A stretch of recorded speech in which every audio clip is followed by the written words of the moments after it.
everybody, I'm Tara from Crooked Row, and today we're going to talk about fertilizing.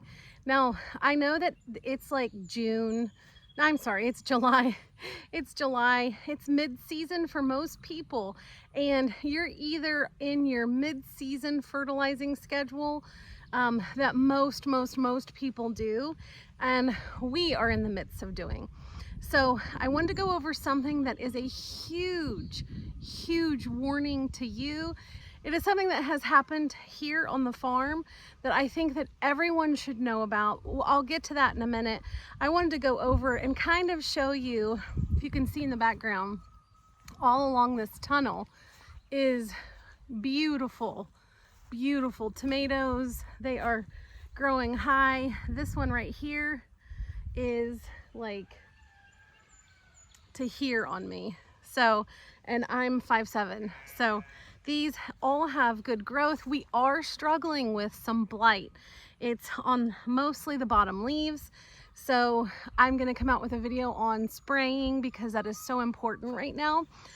But this video is all about how we're fertilizing. So first things first, on our tomatoes, cucumbers, squash, and peppers, we use something called tomato tone. It's like liquid, and we'll pop something on the screen so that you can actually see what it looks like.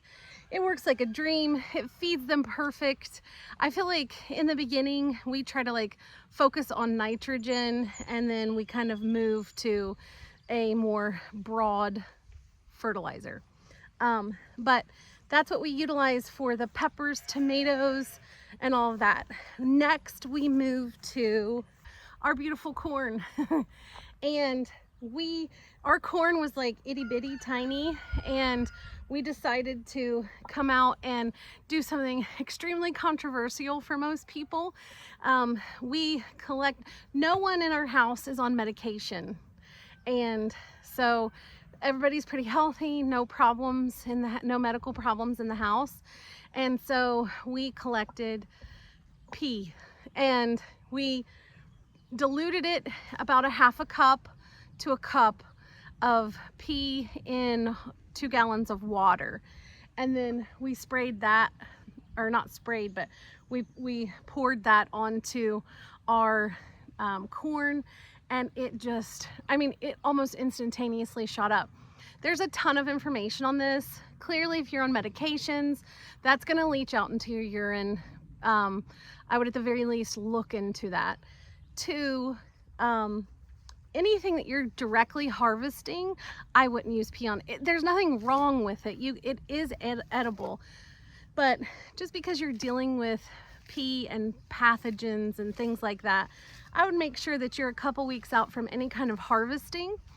And it is not a foliar spray, so I would really try to do a good soil drench.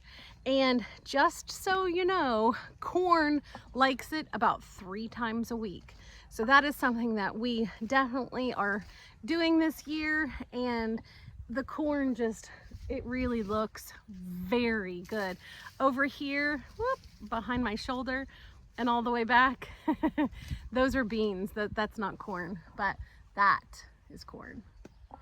And then last but not least, and this is what I want to spend the most time on, is I went to fertilize my onions. And I have another bed right over there that's full of onions. And just like, you know, it says, I went ahead and I used wood ash. And as you can see, you can still see the wood ash down in there. But as I was putting it down, my hands started to burn, and I wasn't really paying attention. I did not use a trowel, and I did not use gloves. And what I didn't realize is that the wood ash had gotten wet. And when wood ash gets wet, it turns into a very alkaline compound, and it's really a very harsh chemical. And as I started moving, I was in my bed over there, and I had already done the bed here, this bed here, and sorry, this bed here, and I started moving to the other bed, and wow, did my hand, especially my right hand, because I use that the most, my hand really started to burn. And so I looked down and my hands were like, had this odd yellow substance all over it, and I ran into the house and it started burning like worse and worse as I ran. By the time I got to the sink, my fingernails were like all yellow, my hands were yellow, and my fingernails were starting to like curl at the ends. And so I literally washed my hands 50 times. I mean that. I went through a whole bottle of soap. It just, this like sticky substance would not come off, and it was burning pretty bad. And I finally got it off, but if you can see my hand,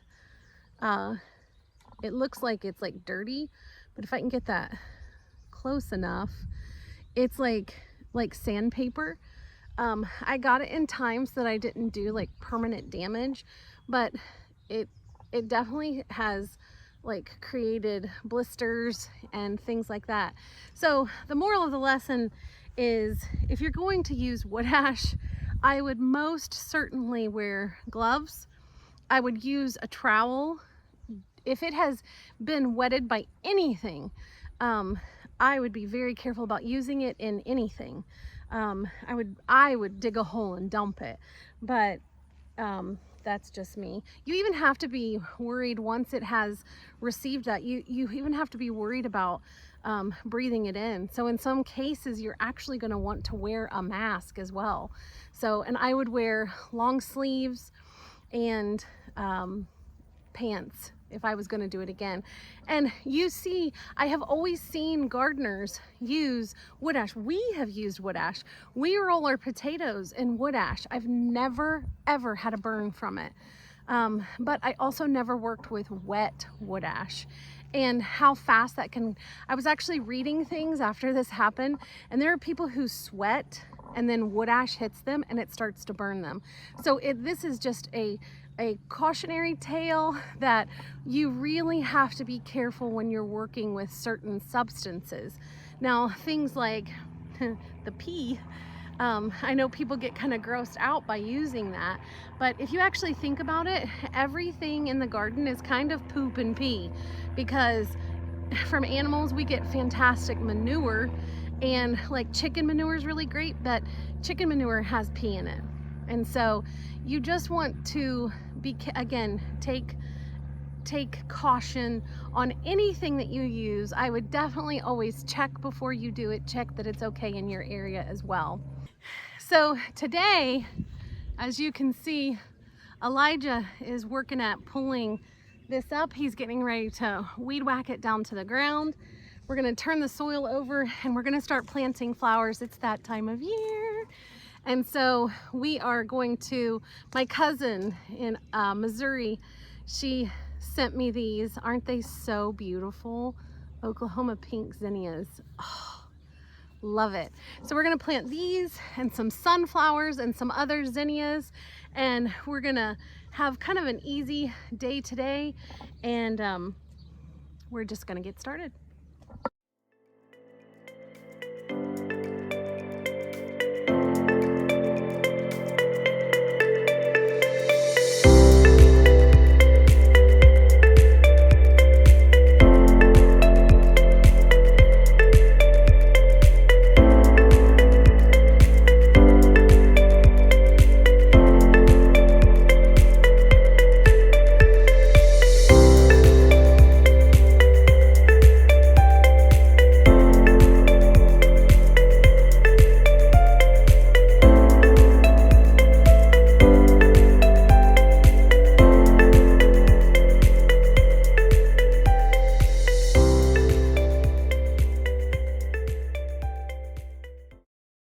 Well, we are at the end. We have successfully planted all of the area behind us.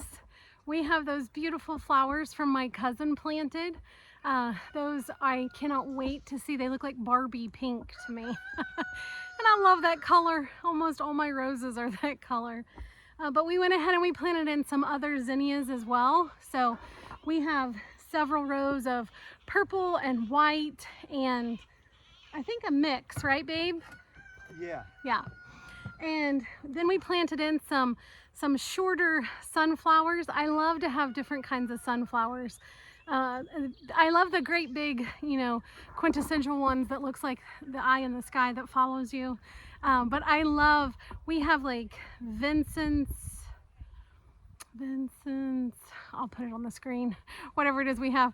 And then Italian ice, and we have some polar bear zinnias, and we have different flowers that are going to be popping up back here. And I like to plant them in July because everything else kind of like burns out by the end of August, when all of this will start its descent, or is it ascent? It's ascent into beauty, so that we can head into autumn with some beautiful color back here in the garden while we're still harvesting, hopefully through August and September. But I really hope that everybody got the warning of what not to do when fertilizing. I don't want anyone else to get burned. It actually hurt pretty bad, and hopefully that as many people as possible can see this warning. And I am very blessed that I did not get severely burned. And so I want to encourage you to wear gloves. And in some cases, if you're working with any kind of wettable sulfur or wood ash or anything like that, not only wear gloves, but maybe even wear goggles and long sleeves. In some cases, I was also reading, you really want to wear the respirator.